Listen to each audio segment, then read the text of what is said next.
بسم اللہ الرحمن الرحیم الصلاۃ والسلام علیک یا نبی اللہ۔ آج انشاءاللہ الرحمن ہم درس مناظرہ رشیدیہ کے اندر اپنا ایک اور سبق سمجھنے سیکھنے کی سعادت حاصل کریں گے۔ اس سبق کے اندر شارح رحمۃ اللہ تعالی علیہ اس اعتراض کا جواب دے رہے ہیں کہ ماتن رحمۃ اللہ تعالی علیہ نے مناظرہ کی مشہور تعریف کیوں نہیں کی۔ اس اعتراض کا جواب شارح رحمۃ اللہ تعالی علیہ نے اس انداز میں دیا کہ مشہور تعریف کے اوپر دو اعتراض ہو رہے تھے، اس وجہ سے ماتن رحمۃ اللہ تعالی علیہ نے مناظرہ کی مشہور تعریف نہیں کی اور اپنی طرف سے ایک تعریف بیان فرمائی۔ پھر شارح رحمۃ اللہ تعالی علیہ مشہور تعریف کو ذکر کریں گے اور اس پر ہونے والے دو اعتراضات کو ذکر کریں گے، پھر ان اعتراضات کے جواب بھی دیں گے۔ کسی کے ذہن میں یہ سوال آ سکتا ہے کہ جب اعتراضات کے جوابات دینا ممکن تھے اور شارح رحمۃ اللہ تعالی علیہ نے ان اعتراضات کے جواب دیے بھی ہیں، تو پھر ماتن رحمۃ اللہ تعالی علیہ نے مشہور تعریف کیوں نہیں کی؟ تو اس کا جواب یہ ہے کہ اگرچہ جواب دینا ممکن تھا، لیکن پھر بھی ان اعتراضات سے بچنا زیادہ اچھا تھا۔ اس وجہ سے ماتن رحمۃ اللہ تعالی علیہ نے مشہور تعریف ذکر نہیں کی۔ مشہور تعریف میں سے وہ کلمات حذف کر دیے کہ جن کلمات کے اوپر اعتراضات ہو رہے تھے۔ اس سبق کو پڑھنے سے پہلے ایک عبارت رہ گئی ہماری ما قبل سبق کی، اس کو ہم دیکھ لیتے ہیں۔ ما قبل میں ہم نے پڑھا تھا کہ دو چیزوں کے درمیان پائی جانے والی نسبت میں دو متخاصمین کا توجہ کرنا حق کو ظاہر کرنے کے لیے یہ مناظرہ کہلاتا ہے۔ نسبت کی وضاحت کرتے ہوئے شارح رحمۃ اللہ تعالی علیہ فرماتے ہیں، ثم المراد بالنسبت النسبۃ الخبریۃ۔ تعریف کے اندر جو نسبت کا لفظ ذکر کیا گیا، اس نسبت سے مراد النسبۃ الخبریۃ نسبت خبریہ ہے، اعم من ان تکون حملیتاً او اتصالیتاً او انفصالیتاً، چاہے وہ نسبت خبریہ حملی ہو یا اتصالی ہو یا انفصالی ہو۔ یعنی مناظرہ صرف قضیہ حملیہ میں نہیں ہوتا، بلکہ قضیہ متصلہ میں بھی ہوتا ہے اور قضیہ منفصلہ میں بھی ہوتا ہے۔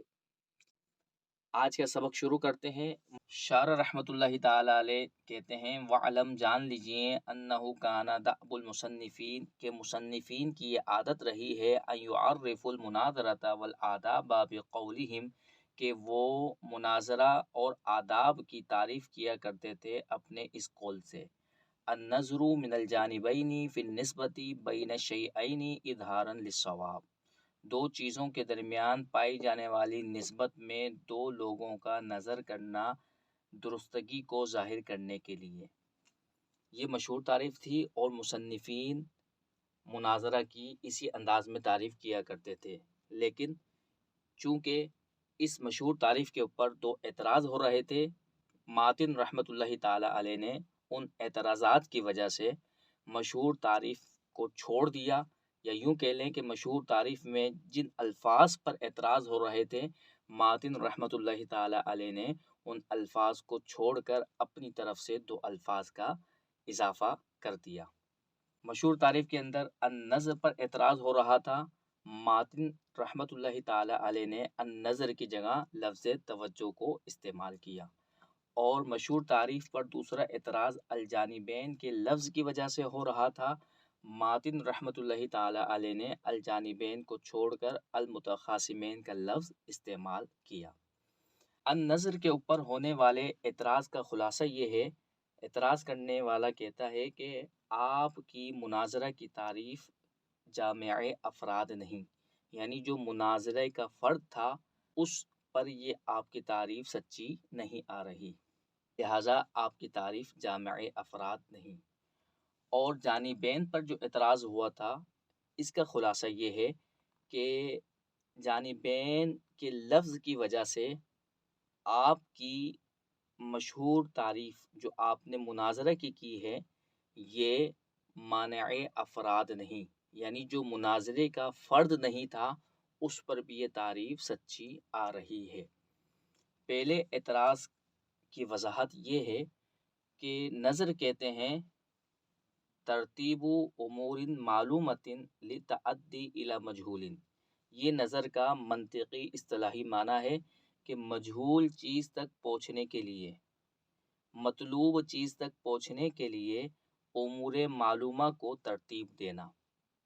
یہ نظر کا معنی ہے۔ اب یہ والا معنی سائل کی طرف سے نہیں پایا جاتا جب سائل مانے ہو، یعنی جب سائل صرف منع وارد کر رہا ہو، مدعی کی دلیل کے بارے میں کہہ رہا ہو کہ لا نسلم، کہ میں تسلیم نہیں کرتا، تو اب سائل صرف یہ کہہ رہا ہے کہ میں تسلیم نہیں کرتا، سائل نے کسی قسم کی کوئی دلیل نہیں دی، کسی مقدمے کو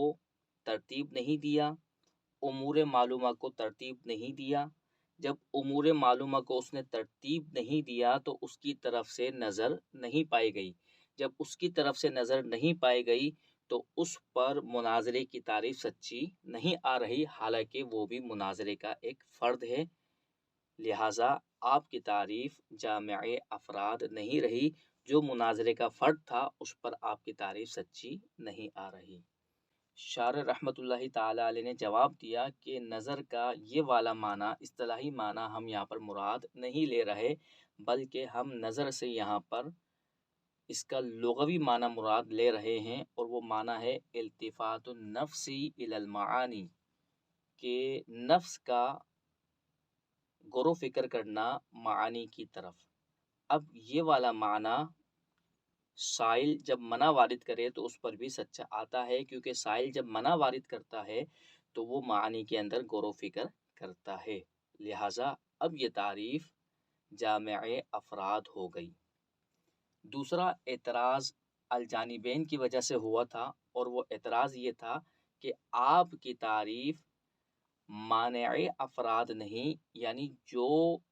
مناظر نہیں اس پر بھی آپ کی تعریف سچی آ رہی ہے۔ مثلا استاد اور اس کا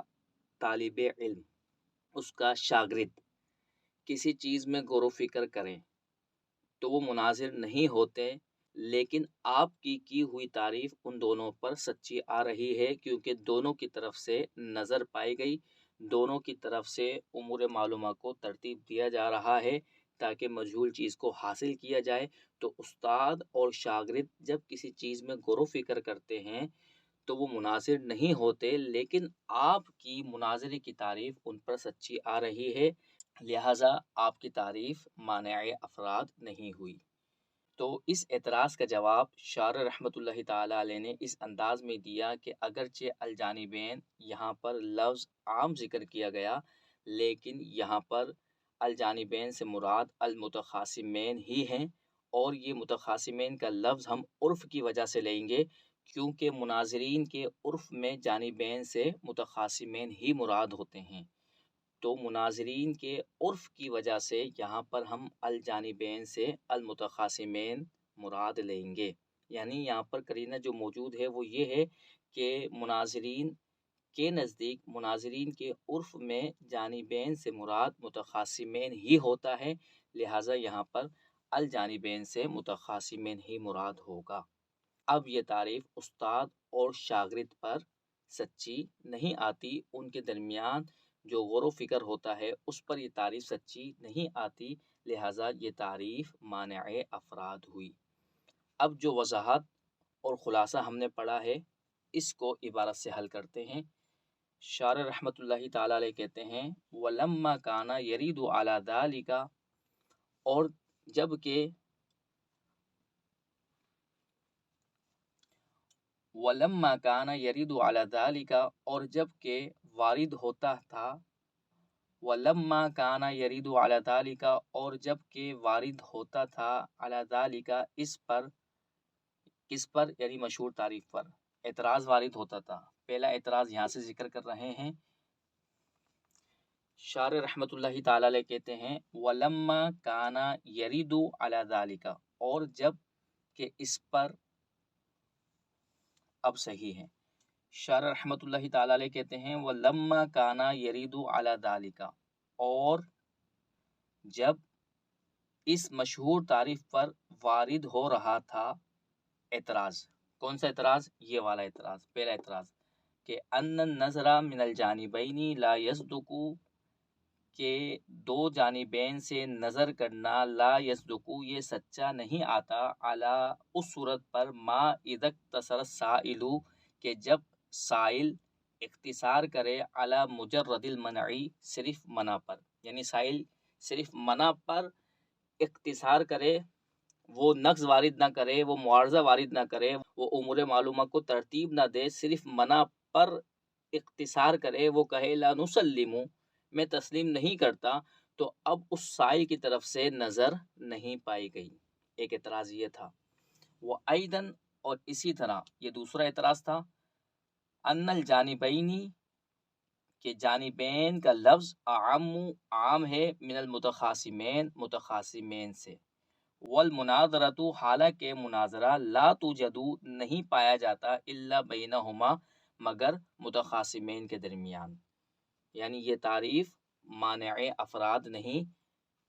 مناظرہ تو صرف متخاصمین کے درمیان ہوتا ہے، جبکہ آپ نے جانبین کا لفظ استعمال کیا، جانبین تو استاد اور شاگرد بھی ہوتے ہیں، ان کے درمیان مناظرہ نہیں ہوتا، لیکن آپ کی تعریف ان کے درمیان جو توجہ ہوتی ہے، جو گفتگو ہوتی ہے، آپ کی تعریف اس گفتگو پر، اس غور و فکر پر سچی آ رہی ہے، حالانکہ وہ مناظرہ نہیں۔ شارح رحمۃ اللہ تعالی علیہ کہتے ہیں وَإِن كَانَ يُمْكِنُ دَفْعُ الْأَوَّلِ، اگرچہ ممکن ہے پہلے اعتراض کو دور کرنا، بِإِرَادَةِ التفات النفس إلى المعنى من النظر، نظر سے التفات النفس الی المعانی والا معنی مراد لینے کے ذریعے، دونا ترتیبی امور معلومات لتعدی الی مجہول، نہ کہ مجہول تک پہنچنے کے لیے امور معلومہ کو ترتیب دینے والا معنی۔ یعنی پہلے اعتراض کا جواب کس طرح دیا گیا کہ ہم نظر سے اس کا لغوی معنی مراد لیتے ہیں التفات النفس الی المعانی، اس کا اصطلاحی معنی ترتیب امور معلومات لتعدی الی مجہول، یہ والا معنی ہم مراد نہیں لیتے۔ آپ کا جو اعتراض ہو رہا تھا وہ اس معنی کی وجہ سے ہو رہا تھا، ہم نظر سے یہ معنی ہی مراد نہیں لیتے۔ آگے فرماتے ہیں وَدَفْعُ الثَّانِي، اور اگرچہ ممکن ہے دوسرے اعتراض کو دور کرنا، بِإِرَادَةِ الْمُتَخَاصِمَيْنِ مِنَ الْجَانِبَيْنِ، جانبین سے متخاصمین کو مراد لینے کے ذریعے، بحسب متفاہم العرف، عرف کے سمجھنے کے مطابق، یعنی مناظرین کے عرف میں جانبین سے مراد متخاصمین ہی ہوتا ہے، لہذا یہاں پر مشہور تعریف میں اگرچہ الجانبین کا لفظ ذکر ہے، لیکن مناظرین کے عرف میں چونکہ الجانبین سے متخاصمین مراد ہوتا ہے، لہذا یہاں پر متخاصمین ہی مراد ہوگا، اور اس طرح مناظرے کی یہ تعریف استاد اور شاگرد کے درمیان پائے جانے والے غور و فکر پر سچی نہیں آئے گی، اس طرح ہماری تعریف مانع افراد ہوگی۔ لیکن چونکہ اعتراض ہو رہے تھے، اس وجہ سے شارح فرماتے ہیں عدل المصنف، ماتن نے عدول کر لیا، عن القیدین، ان دونوں قیدوں سے، النظر کی جگہ توجہ کا لفظ لے کر آئے، الجانبین کے بجائے متخاصمین کا لفظ لے کر آئے، وذکر، اور ذکر کیا، ما لا، وہ لا یرد علیہ، جس پر وارد نہیں ہوتا، شیء مما ذکر، ان دو اعتراضات میں سے کوئی اعتراضات ذکر نہیں ہوتے۔ یعنی ماتن رحمۃ اللہ تعالی علیہ کی تعریف پر، مشہور تعریف پر جو دو اعتراضات وارد کیے گئے تھے، ان دو اعتراضات میں سے کوئی اعتراض بھی ماتن رحمۃ اللہ تعالی علیہ کی تعریف پر وارد نہیں ہوتا، کیونکہ ماتن رحمۃ اللہ تعالی علیہ نے ان الفاظ ہی کو تبدیل کر دیا جن پر اعتراض ہو رہے تھے۔ لیکن آگے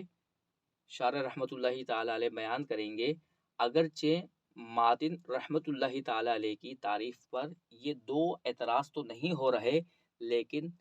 اس کے علاوہ دیگر اعتراضات ماتن رحمۃ اللہ تعالی علیہ کی تعریف پر ہو رہے ہیں، وہ انشاءاللہ الرحمن آئندہ سبق میں ہم پڑھیں گے۔ اللہ تبارک و تعالیٰ کی بارگاہ میں دعا ہے کہ پیارے مصطفیٰ صلی اللہ علیہ وسلم کی شفاعت عطا فرمائے، اور